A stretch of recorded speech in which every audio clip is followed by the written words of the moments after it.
Hey guys, I'm Mr. Jr. here, aka Mustached. I'm here to review American Assassin, of course, once again, playing review movie catch-up here, saw a few promos for this movie, thought I'd check it out, figured it'd be your typical action-packed type of movie, with espionage and stuff like that. So, we start off this little movie with a little couple, Mitch and his wife, or potential future wife. But as soon as the proposal goes out, and she says yes, and they're celebrating a little bit, and he goes to get drinks, this little shootout happens of these random little terrorists, I guess I'll call them, generic terrorist guys, just sort of seem to pop out and start shooting people. Now, this part of the movie really isn't really ever explained why they're doing this. It just seems to stay random, but anyways, some time passes for Mitch. He goes some facial hair, and he's doing some, I guess, like conversations or trying to get some intel, in old espionage fashion. The movie travels us from location to location. Apparently, he went over to Providence, Rhode Island, which is where I'm from, by the way. But that little scene was very short, and I honestly, in my honest opinion, I don't buy that little part was even shot in Providence, Rhode Island. I mean, I can't recall the last movie that was shot in Providence, Rhode Island, even if it was for a short bit. So, putting that little tangent aside, he gets some intel, and then he takes out his aggression via boxing and doing other training little montage section where he's like shooting a gun and he's getting better and better, blah blah blah. So anyways, it shows that somebody or some group of people are starting to catch eye of this guy, and they're honing in on this Mitch guy, and he continues to shoot and train and do stuff like that. So this so-called agency is still watching him, and he moves over to Libya. I believe that's what the place is called. And he meets up with this guy, and they bag Mitch up. Like, there's a bunch of other few guys, and they start questioning him. But a gun out happens that prevents him from doing the assassination himself, and these group of guys come in, essentially saving Mitch, although he thought he could save himself. He's questioned in this small room, and then the CIA comes, and this lady that's in a higher power essentially just says, hey, we could use someone like you, so follow me. So they head over to Virginia, where they meet Micheal Keaton's character, Stan. I believe that's his first name. Where Stan, this guy, is watching footage of what Mitch has been capable of and what he wants to do. He wants to make the people that did this to him fearful, and he wants to kill the people responsible, essentially. So Stan trains Mitch in CQC, as well as this few other individuals that I'm going to just assume also have dark, mysterious past, because we don't really get to know most of them, except this one other lady that ends up being his sort of partner in the following parts. So anyways, these big suits meet up with the lady, and it gets kind of boring for a bit. But then we get back to the training, and they're training via VR, I think. It's like a VR goggles.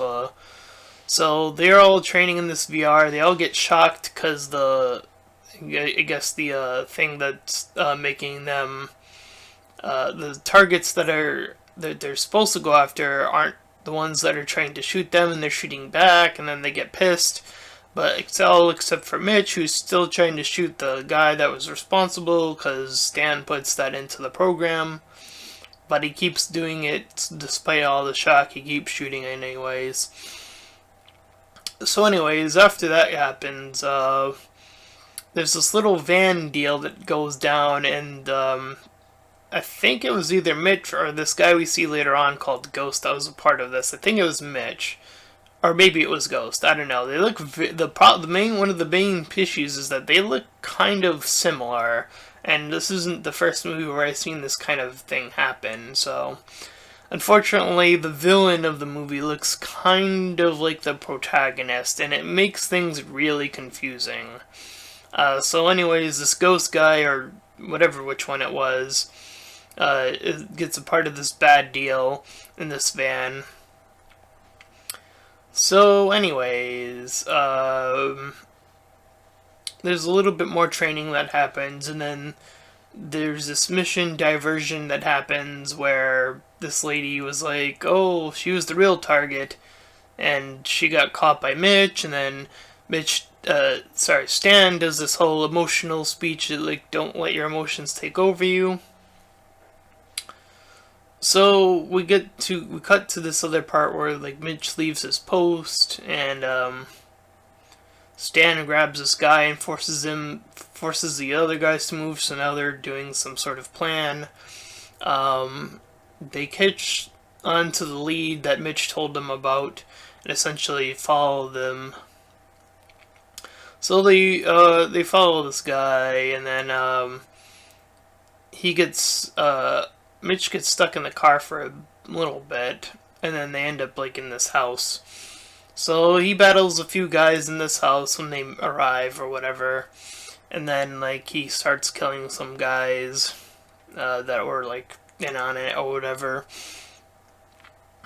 So I think it was Stan who ends up, like, talking with that lady, the one that's above them, and gets this order to essentially do a thing. I forgot what the exact order was, but they end up going to this. We end up moving on over to this housing project. We see the bad guy group making their plans, and then we cut to Rome, where their one of their later attacks happened. So they want to catch this physicist that's able to make the bomb. So now Mitch and the lady are trying to work a little bit closer together, but unfortunately they get caught in the act. The recording devices get caught somehow. The ghost knew that they were, like, spying or something like that. Anyways, Stan comes in for the save, and Mitch discusses how their op was ruined again. So we learn that Stan trained the ghost. They, like, hint at it here, this late in the movie. So, anyways, the lady, the one that's Mitch's partner, ended up also knowing who Ghost was before they could get anything else. So Mitch has to beat her down just a little bit, but then was like, oh, stuff happens later on. Anyways, Stan comes in with more info from her, and then meets this informant that was related to her. So the informant gets shot by none other than the ghost.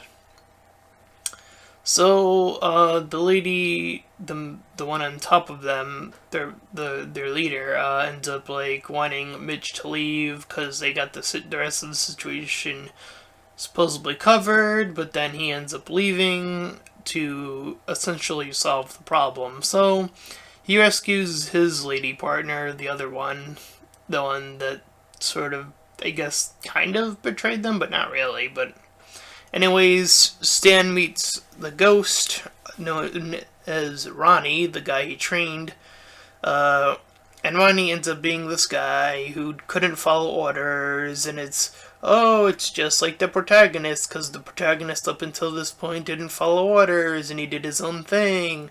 But apparently Ronnie had these other teammates that he let down, and he ended up being the one who was caught, and Stan left him alone, which caused him to get all aggressive and want to blow up something, like blow up using a bomb.